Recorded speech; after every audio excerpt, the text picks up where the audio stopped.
नमस्कार दोस्तों, OCN network में आपका स्वागत है। मैं हूं ओमकार चौधरी। पटना से एक के बाद एक ऐसी तस्वीरें आई जिनसे लगा कि अमित शाह ने तो आसन जमा लिया है।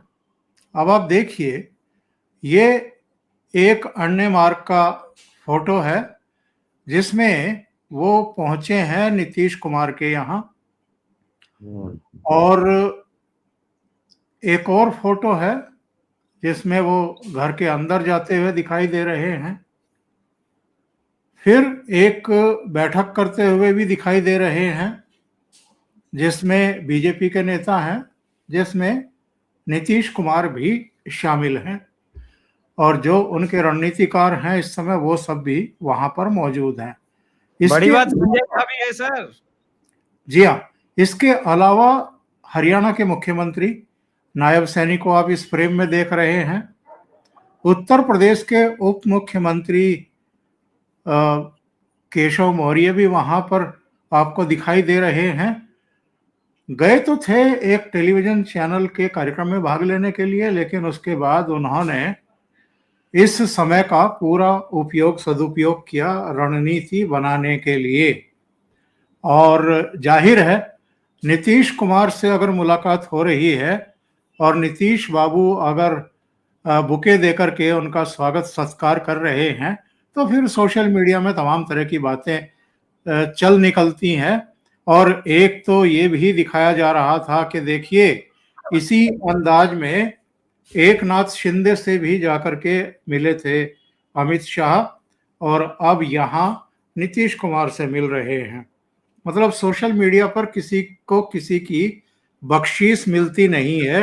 और कहने का उनका आशय ये है कि जिस तरीके से एकनाथ शिंदे और अमित शाह की मुलाकात हुई थी, उसी संदर्भ में ये नीतीश कुमार के साथ मुलाकात है। यानी नतीजे आने के बाद फिर भारतीय जनता पार्टी का मुख्यमंत्री हो जाएगा और नीतीश कुमार को एकनाथ शिंदे की तरह अलग कर दिया जाएगा या किसी और भूमिका में उनको ले लिया जाएगा। अपने प्रोग्राम में हम बार बार ये बात कहते रहे कि नीतीश ही इस चुनाव में बीजेपी के भी चेहरे हैं। और अभी तक भी किसी ने ये नहीं कहा है कि वो मुख्यमंत्री नहीं होंगे। तो इस पर भी, और अमित शाह के वहां आसन जमाने को लेकर के भी जरा अभिषेक तिवारी जी से सुनते हैं उनकी क्या रिपोर्ट है। अभिषेक जी, बहुत स्वागत है। और वीरेंद्र जी, आपका भी बहुत स्वागत है। जी अभिषेक जी। और वीरेंद्र सर दोनों को प्रणाम, बहुत बहुत नमस्कार। दर्शकों को जय श्री राम। हाँ, तो अमित शाह जी आए, देवेंद्र फडणवीस जी आए, पूरा कुनबा आया हुआ है बीजेपी का। स्टार प्रचारकों की लिस्ट तय हो गई। मेरा ये मानना है सर कि जो लोग कह रहे हैं कि एकनाथ शिंदे बनेंगे नीतीश कुमार, असंभव नहीं। नीतीश कुमार इंजीनियर आदमी है, वो पैकेज बेटर देखता है। मुख्यमंत्री तो है ही, उससे बड़ा पैकेज आप क्या ऑफर करेंगे? बाकी सब पैकेज छोटा है राज्यपाल वाज्यपाल का। यहां देखा आपने कि 101 सीट पर थोड़ा सा इधर उधर हुआ तो रात भर एक अड़े मार्ग पर नीतीश कुमार ने जिस प्रकार से मीटिंग ली, यहां से लेकर दिल्ली तक हलचल होगी कि अरे भाई साहब, ये 2 साल से बस ऐसे ही लोग कह रहे थे दिमाग खराब है, दिमाग खराब है। यह आदमी तो सिंबल बांटने लगा, वो भी रात में 11 बजे, 12 बजे, 2 बजे। तो ये हमने देखा।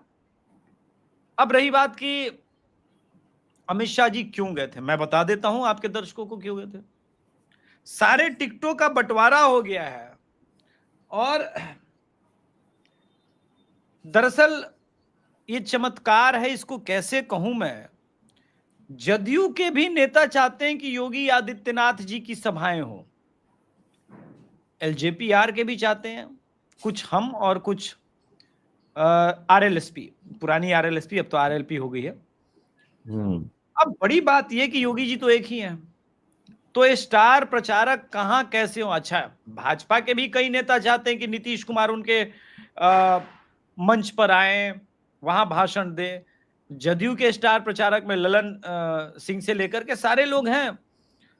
तो ये समीकरण कैसे बने फर्स्ट फेज का, उसको लेकर के चर्चा थी। और कहा कि देखिए नायाब सिंह सैनी से लेकर देवेंद्र फडणवीस पूरा कुंभा यहां हाजिर रहेगा, इसको सेट कर लिया जाए। ये पूरी मीटिंग सिर्फ इसीलिए थी।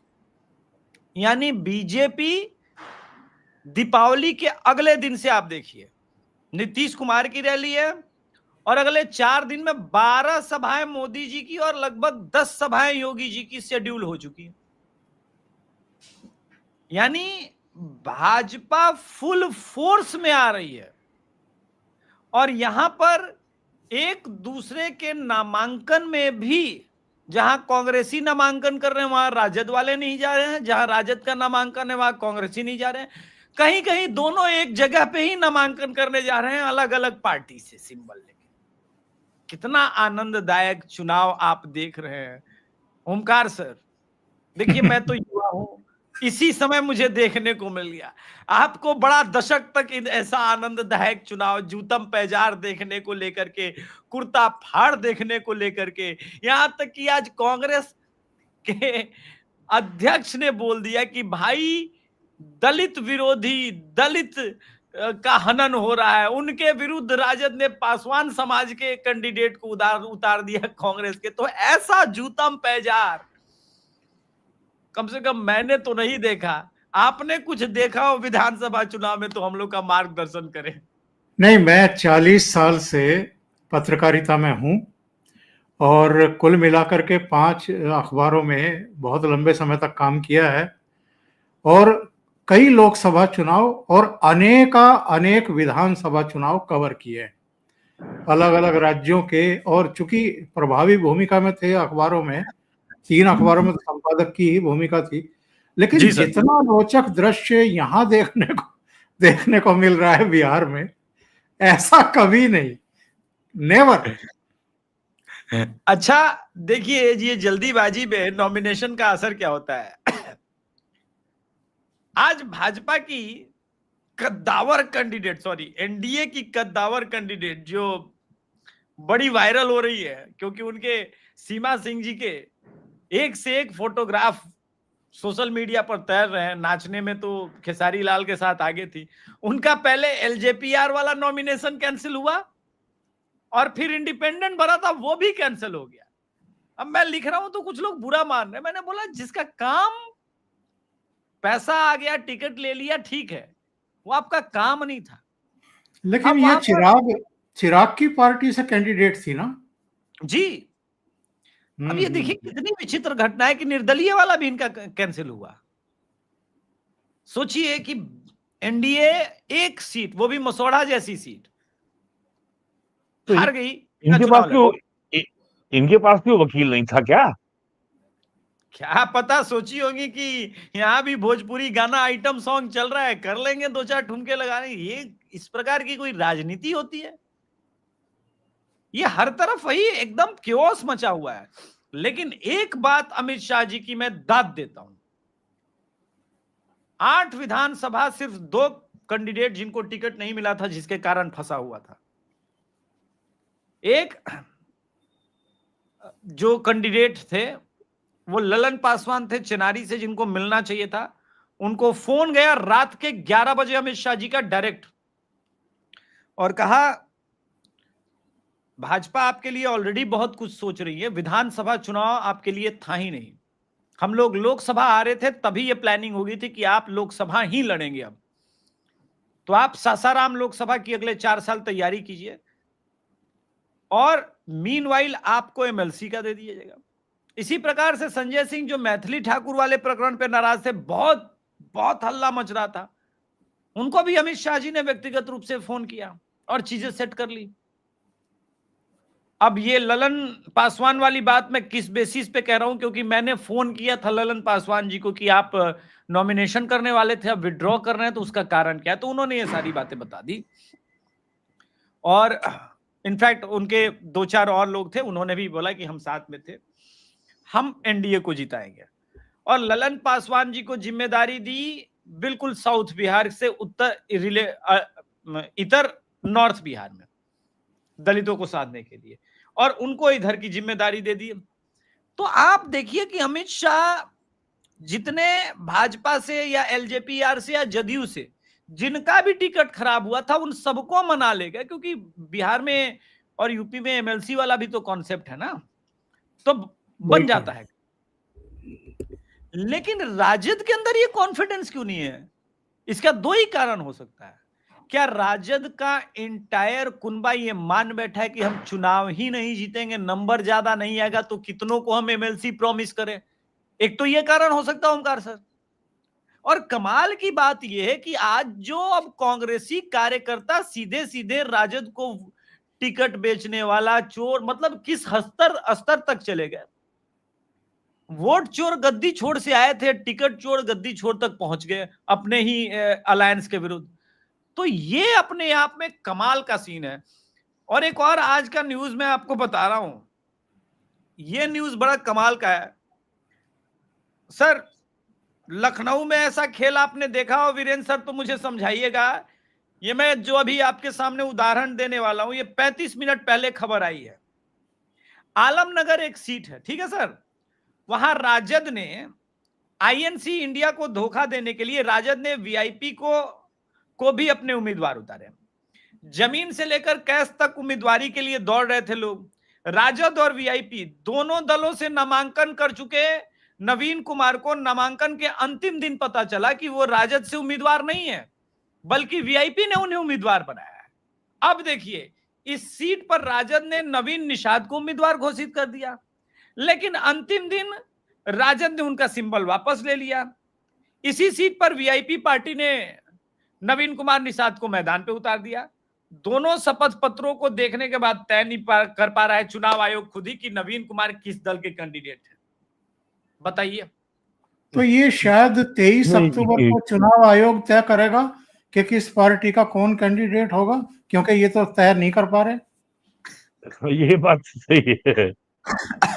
अब मैं क्या कहूं सर, हमको तो लग रहा है कि डायरेक्ट 14 नवंबर को तय होगा। पहले से भी जिस चुनाव आयोग को राहुल गांधी गाली दे रहे थे, अब उसी चुनाव आयोग पे दायित्व आ गया है कि वो तय करे कि इनका कैंडिडेट कौन होगा।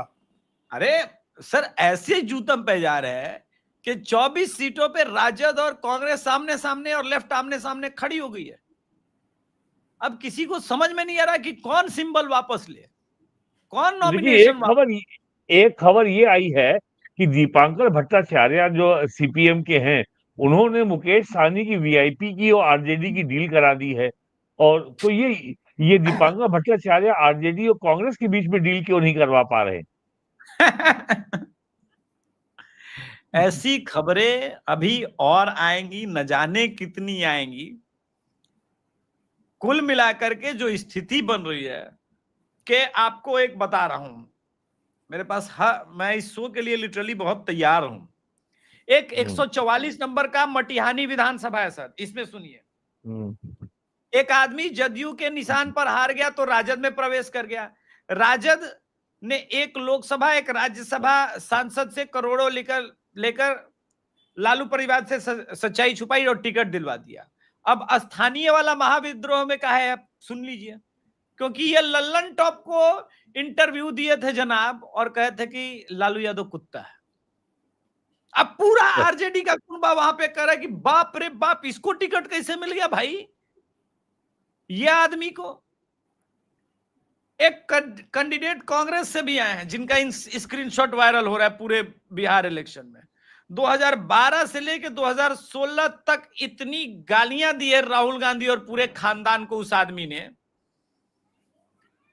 कि अब उसका वायरल हो रहा है कंटेंट तो कह रहा है कि जो वायरल कर रहा है फेक स्क्रीनशॉट है।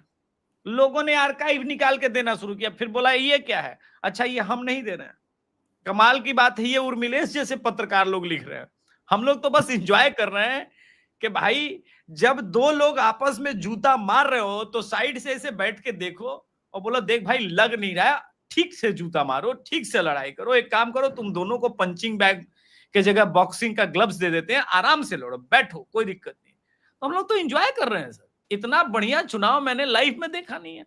क्या गठबंधन है। और चले थे बस में साथ में, और एक डिप्टी सीएम, अरे सर वो डिप्टी सीएम बनने निकले थे। आज आज उसके पास एक भी ऐसी सीट नहीं है जिसमें वो ये कह सके कि मेरे गढ़ पर मेरे हिसाब से मेरे मुताबिक जो सीट मिलनी चाहिए थी मिले।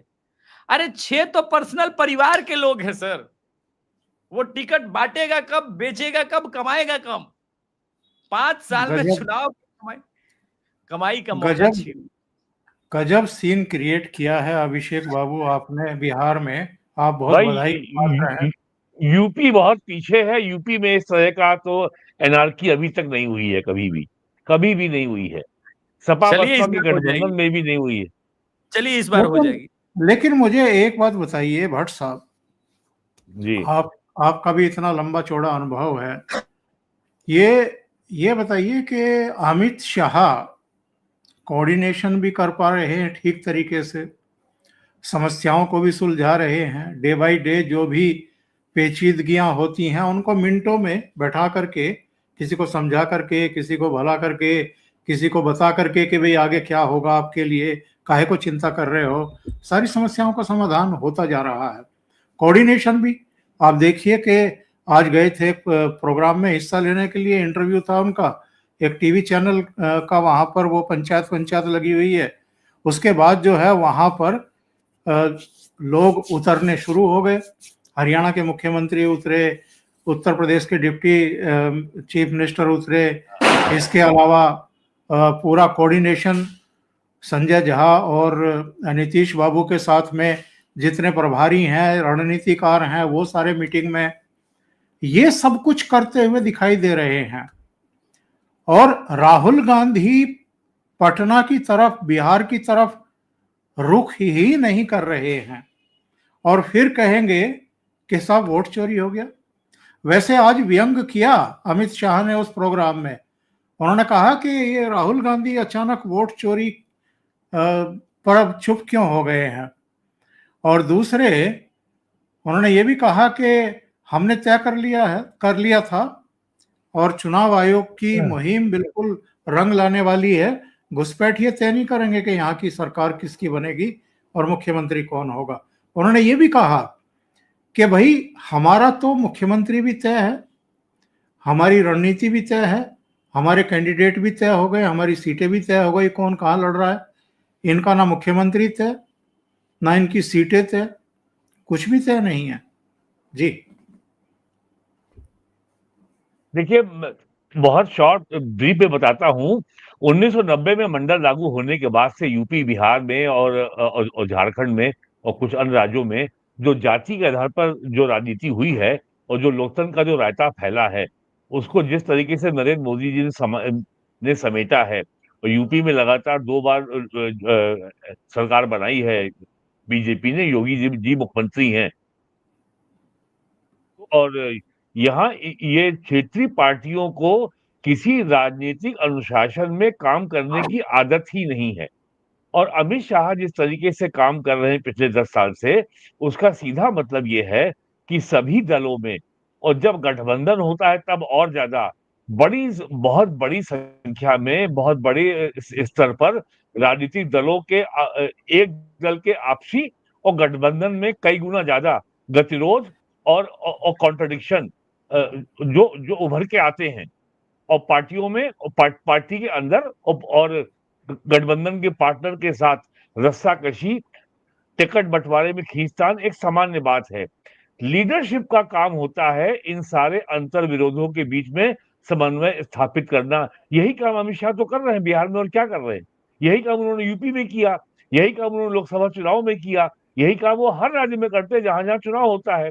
तो अगर लीडरशिप का काम, नेतृत्व का काम समन्वय स्थापित करना नहीं है तो क्या है? अब मुझे बताइए, महागठबंधन में जो भी सीटों को बंटवारे को लेकर के जो विवाद है, जो गतिरोध है और जो अंतर विरोध है, उनके समन्वय के लिए, उनको सुलटाने के लिए महागठबंधन में या इंडिया अलायंस में कौन सा मैकेनिज्म है जो आपको काम करता हुआ दिख रहा है? बताइए कौन है? क्या कांग्रेस में कोई है? अगर अगर राहुल गांधी कहते हैं कि तेजस्वी से कि आप दिल्ली आइए, तो संजय यादव को भेज देते हैं। अगर आरजेडी कहती है कि आप पटना आइए, तो वो केसी वेणु को, अगर वो कहते हैं राहुल गांधी आप आइए, तो वो केसी वेणुगोपाल को भेज देते हैं। क्या बीजेपी में कोई ऐसा कहीं कोई आपको दिखाई पड़ता कंफ्यूजन कि जो कुछ भी है सारे मामले, चाहे वो जेडीयू का हो, चाहे मांझी का मामला हो, चाहे एलजेपी का मामला हो, आज भी फोटो जो है काफी सर्कुलेट हुई है कि उनकी अमित शाह की बैठक हो रही है चिराग पासवान के साथ। तो यानी बीजेपी का एक well crafted, well worked out एक इलेक्शन का मैकेनिज्म उन्होंने विकसित कर लिया है। कोई नया काम वो बिहार में नहीं कर रहे हैं कि किन मुद्दों पे। अब जैसे अभिषेक ने कहा कि एक साहब बहुत नाराज थे तो उनको कहा गया कि आपको लोकसभा लड़ना है। यानी अमित शाह की बात में वजन है, अमित शाह के एश्योरेंस में, अमित शाह के आश्वासन में वजन है, जिसको नेता और हर राज्य में विश्वास करता है। तो उसका विरोध शांत हो गया।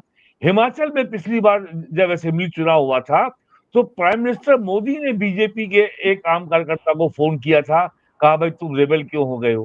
तो उसने साफ साफ कहा कि मुझे जेपी नड्डा ने बहुत परेशान किया है, और वो मोदी के कहने पर भी नहीं माना, और वो इलेक्शन में लड़ा रहा, और अंततः उसने बीजेपी को सीट हरवा दी। तो अगर अब उसने हरवा दी, अब या तो वो पार्टी में रहेगा या अब कभी नहीं रहेगा, ये तय हो गया ना। तो ये जो महागठबंधन जो चल रहा है, यहाँ पे केवल जो है जो कहानियां बताई हैं अभी अभिषेक ने कि चुनाव आयोग तय करेगा कि वहां उम्मीदवार अभिषेक तिवारी होंगे या ओंकार चौधरी होंगे। चुनाव आयोग का काम कैंडिडेट तय करना नहीं होता है। ये तो बहुत ही अनूठा जो है और ये जो अमित शाह ने कहा है कि बिहार तो लोकतंत्र की जननी है, तो ये कुछ ज्यादा ही आगे चला गया है बिहार, मुझे लग रहा है। ऐसा तो हमने कभी नहीं सुना आज तक कि इस तरह का डिस्प्यूट। और मुझे लग रहा है कहीं जो रिटर्निंग अफसर है कहीं वो ना फंस जाए, भाई तुमने क्या किया, ये कैसे तुमने स्वीकार कर लिया। खैर वो नहीं फंसेगा क्योंकि वो सारे नामांकन स्क्रूटनी में रद्द हो जाएंगे, कोई समस्या नहीं होगी उसको। चुनो ये आरपी एक्ट में आरओ को बहुत अधिकार होते हैं, तो वो रद्द कर देगा। तो यानी ये साफ हो गया कि 2024 में जो सीटें कांग्रेस की बढ़ के 99 हो गई और बीजेपी की सीटें घटकर 240 हो गई, उससे इनका इतना अति आत्मविश्वास है कि हरियाणा, महाराष्ट्र और दिल्ली में चुनाव बुरी तरह हारने के बाद बीजेपी तीनों राज्यों में बहुत आराम से चुनाव जीती है, बहुत कंफर्टेबल विक्ट्री उसकी रही है। इन्होंने कोई सबक नहीं सीखा और इनके आज भी एनार्की है, और इनकी जो राजनीति है वो खाली चुनाव लड़ना है, होगा देखा जाएगा। लेकिन एक सुस्पष्ट एक विजन के साथ, एक कार्यक्रम के साथ, एक प्लानिंग प्रोग्राम के साथ कि हमें क्या करना है सरकार बनाने के बाद, और क्या करना है सरकार बनने के पहले, और क्या करना है चुनाव लड़ने के लिए। सारी चीजें बड़ी सुस्पष्ट हैं और वेल डिफाइंड हैं, जो कि भारत के संविधान और भारत की लोकतांत्रिक मान्यताओं परंपरा के दायरे में है। तो ये कांग्रेस कर क्या रही है, और एकाएक बिहार में बाढ़ आ गई है यूट्यूबर के प्री पोल सर्विस की, और सबके सब आरजेडी की सरकार बनवा रहे हैं। मुझे समझ में नहीं आता ये कौन सा चमत्कार है जहां से उन्होंने सर्वे कर लिया और कोई आरजेडी को 80 दे रहा है, नहीं कोई मैं चलिए आपने बोल दिया तो ये सर्वे का बता देता हूँ। 98 दे रहा है जी। तो ये जो है अपने आप में it's a very sad reflection on the political competence of the Congress and RJD and overall Mahagathbandhan. आप निराश मत होइए सर, बिहार में देखिए असली डेमोक्रेसी चल रही है, डेमोक्रेसी का टेस्ट चल रहा है। आपको पता है सर, बीजेपी से स्टार कैंपेनर के लिस्ट में अश्विनी चौबे हैं, और भागलपुर से बगावत करके उनके बेटे सारस्वत चौबे चुनाव लड़ रहे हैं। Bihar is mother of democracy sir, क्या बात कर रहे हैं। असली डेमोक्रेसी यही है। रही बात अच्छा, मैं तो 1 मिनट में मैं बता दूं, अभी कुछ दिन पहले राजद ने कुछ इन्फ्लुएंसर्स को बुलाया था, बिहार के सभी इन्फ्लुएंसर्स को, और बोला 160 के ऊपर का नंबर जिसको मर्जी देना है, जो देना है दे दो, ये लो सर्वे करने के लिए पैसे। उसमें हमारे भी, उन्होंने पता नहीं है कि उस चैनल का भी ऑनर मैं ही हूं, एक चैनल बिहार का भी मैं चलाता हूं, वो हिडन अस्त्र है मेरा। तो हमारे भी तरफ से हमारे काम करने वाली लड़की को, हमारे यहाँ काम करने वाली बच्ची को बुलाया गया था। उसे कहा गया था कि तुम 180 सीट का नंबर दे दो। उसने बोला स्थिति तो आपकी 80 सीट की नहीं है और आप 180 सीट दिलवा रहे हैं, आप अपनी नहीं तो मेरी क्रेडिबिलिटी का ध्यान दीजिए। तो कह रहे क्या बात कर रही हो, 80 सीट नहीं जीत रहे। बोला आपको ग्राउंड रिपोर्ट बता के जा रहे हैं, मानना है मानिए, नहीं मानना है मत मानिए। ये स्थिति है। तो मेरे पास सूचना आई है कि प्रधानमंत्री की जो जनसभाएं हैं वो कहाँ कहाँ होने जा रही हैं। दर्शकों को मैं ये साझा कर देता हूँ। जो फर्स्ट फेज की वोटिंग है उसके लिए 12 सभाएं होंगी, जैसा अभी अभिषेक जी ने भी बताया था। 23 अक्टूबर को प्रधानमंत्री सासाराम, गया और भागलपुर जाएंगे। 28 अक्टूबर को दरभंगा, मुजफ्फरपुर और पटना में रैली करेंगे। और 1 नवंबर को छपरा, पूर्वी चंपारण और समस्तीपुर में उनकी सभाएं होंगी।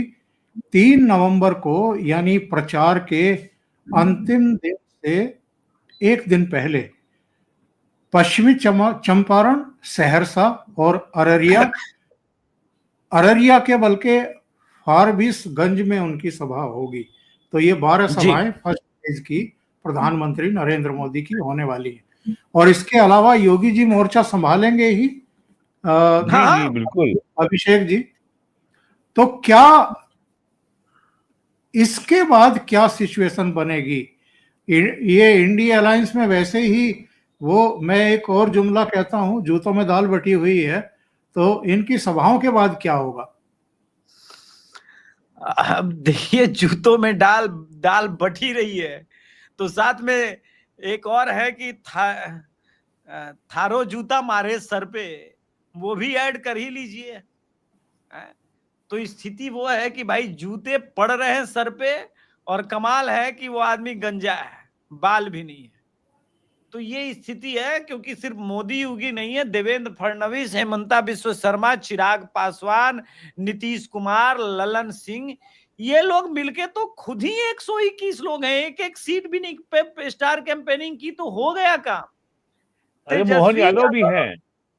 नहीं, मोहन यादव दूर रहेंगे जहां तक मुझे पता है।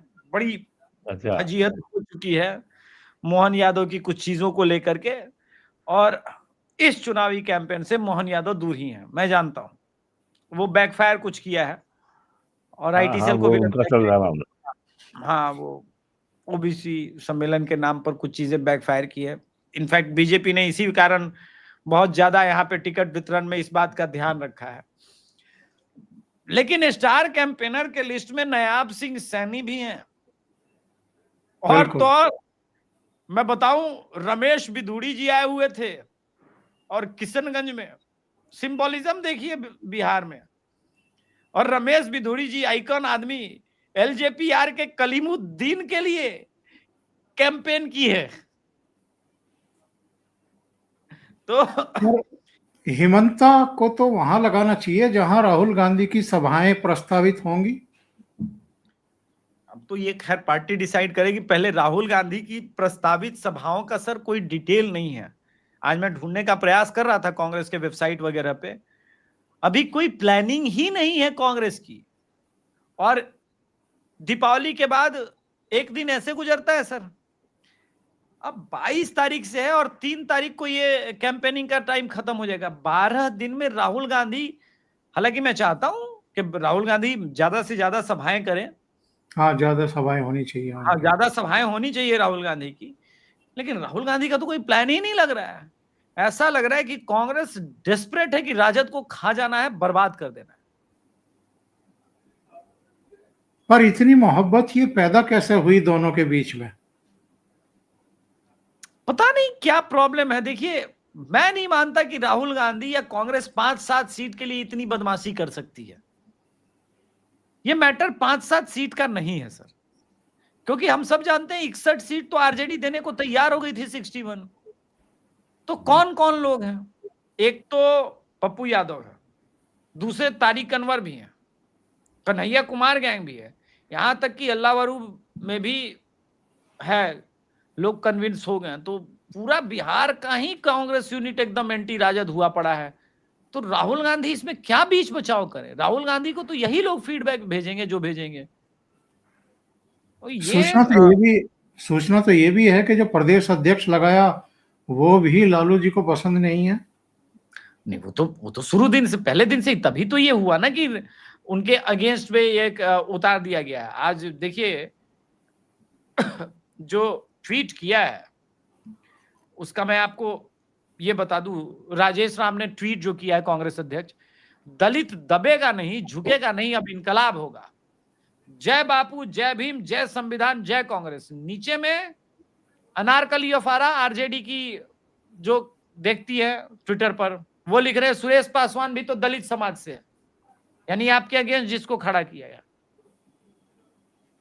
आप सोचिए कि कांग्रेस प्रदेश अध्यक्ष को अगर हराने की साजिश आरजेडी की तरफ से होने लगे, तब तो जूतों में दाल बट ही चुकी है, अब क्या बचा फिर कहने को। ऐसा तो आपने सुना नहीं होगा कहीं भी कि बिहार में सम्राट चौधरी के अगेंस्ट नीतीश कुमार एक कैंडिडेट खड़ा कर दे, ऐसा तो नहीं हो सकता। तो इस अलायंस में न समन्वय है, न समीकरण है, बस लड़े जा रहे हैं। क्यों लड़ रहे हैं पता नहीं। नहीं, आपने सब कह दिया, सब पता हो गया, कुछ छुपा नहीं। अब अभिषेक जी, ये फर्स्ट फेज में जो 18 जिलों में चुनाव होने वाला है, गोपालगंज, सीवान, सारण, वैशाली, समस्तीपुर, मुजफ्फरपुर, दरभंगा, सहरसा, मधेपुरा, खगड़िया, मुंगेर, बेगूसराय, लखीसराय, शेखपुरा, नालंदा, पटना, भोजपुर, बक्सर, कौन से जिले इनमें चुनौती रहे हैं बीजेपी के लिए, और उन जिलों पर किस तरह की रणनीति देखने को मिल सकती है इनकी तरफ से? देखिए, एक तो पूरा बक्सर जिला खाता नहीं खोले थे, खाता भी नहीं खोला था बक्सर जिला में। आरा में भी आप एक आरा जीते किसी प्रकार से अमरेंद्र प्रताप सिंह, और एक बड़हरा जीते थे। बड़हरा इस बार फंसी हुई है, आरा निकल जाएगा, शाहपुर निकल जाएगा, जगदीशपुर भी निकल जाएगा और तरारी भी निकल जाएगा।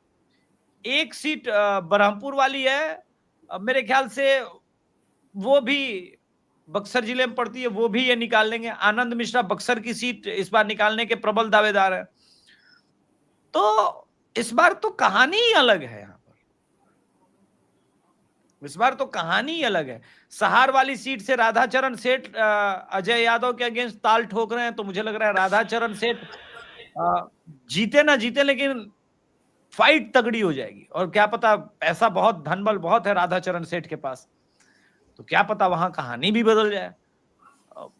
कुल मिला के चीजें इनके हिसाब से तो मैं देख रहा हूं कुछ भी ठीक नहीं है। इधर बहुत कुछ ठीक करने का प्रयास हो रहा है, क्योंकि मैंने एक सीट और भूला हूं, अगियाव वाली सीट।